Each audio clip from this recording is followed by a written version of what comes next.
মাহমুদুল্লাহর টি20-তে সুযোগ নেই।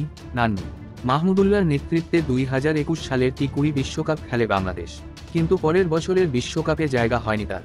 মিনহাজুল আবেদীন নান্নুর নির্বাচক প্যানেল তাকে সংক্ষিপ্ত সংস্করণ থেকে বাদ দেন, তবে হাথুরুসিংহে কোচ হয়ে এসে আবার টি20-তে ফেরান তাকে। বিষয়টিকে ক্ষতি হিসেবে দেখছেন সাবেক ক্রিকেটার ও বোর্ড নির্বাচক নান্নু। তার মতে এই ক্ষতি পুষিয়ে নেওয়ার নয়, একটি দল গড়ে তুলতে হয় পরিকল্পনা করে। মাঝে একটা দুইটা খেলোয়াড়কে অন্তর্ভুক্ত করা হলে তাতে ছন্দপতন ঘটে। 2021 সালের পর যাকে টি20 থেকে বাদ দেওয়া হলো তাকে নিয়ে 2024 সালের বিশ্বকাপ খেললেন। নতুনদের দিকে আর তাকালেন না। এতে করে দলের যে ক্ষতি হয়ে গেল তা পুষিয়ে নেওয়া নয়। আমার মনে হয় না সিনিয়র ক্রিকেটারদের 2026 সাল পর্যন্ত রাখা উচিত হবে।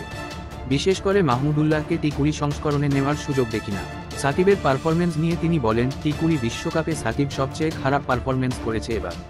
দেশের সেরা ক্রিকেটারের কাছ থেকে সেরা পারফরমেন্স পায়নি দল, এটা দলের জন্য দুর্ভাগ্য। সাকিবের উচিত ছিল জাতীয় দলের ফোকাসটা বাড়িয়ে দেওয়া। বড় ম্যাচে বড় তারকা যখন ভালো করে না তখন দল ব্যর্থ হয়। আমি মনে করি এই ব্যাপারগুলো এখনই ফিক্সড করে ফেলা উচিত।